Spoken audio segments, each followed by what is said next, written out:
মুম্বাই অভিমুখে হাজারো মুসলিমের লং মার্চ। সম্প্রতি ভারতে ইসলাম ধর্ম নিয়ে বিতর্কিত মন্তব্য করেন মহারাষ্ট্রের হিন্দু ধর্মের এক প্রচারক। তাতে সমর্থন জানায় রাজ্য বিজেপির এক বিধায়ক, আর এতেই ফুঁসে উঠেছেন হাজারো ভারতীয় মুসলিমরা। এক প্রতিবেদনে ভারতীয় সংবাদ মাধ্যম হিন্দুস্তান টাইমস এ তথ্য জানায়। প্রতিবেদনে বলা হয়, মহানবী সাল্লাল্লাহু আলাইহি ওয়াসাল্লামকে অবমাননার অভিযোগকে কেন্দ্র করেই এই লং মার্চ করেন মুসলিমরা।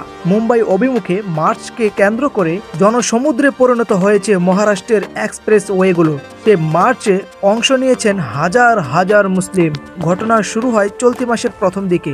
মহারাষ্ট্রের এক ধর্মীয় সভায় মহানবী সাল্লাল্লাহু আলাইহি ওয়াসাল্লাম এবং ইসলাম ধর্ম নিয়ে কটূক্তি করেন বিতর্কিত ধর্মীয় প্রচারক রামগিরি মহারাজ, যাতে সমর্থন দেন রাজ্যেরই বিজেপি বিধায়ক নীতেশ রানা। শুধু তাই নয়, মসজিদে ঢুকে মুসলিমদের উপর হামলা চালানোর হুমকি দেন সেই কট্টর হিন্দুত্ববাদী এই নেতা। নীতেশের এমন মন্তব্যে তোলপাড় সৃষ্টি হয় গোটা রাজ্যে। ধর্মীয় অবমাননা এবং রাজ্যের শান্তিভঙ্গের অভিযোগে দায়ের করা হয় একাধিক মামলা। আজ ভারতে মুসলিমরা দেখিয়ে দিয়েছে যে মহানবীর অবমাননায় কোনো মুসলিম কখনো বসে থাকতে পারে না। ভারতবর্ষে এ যেন এক উজ্জ্বল দৃষ্টান্ত।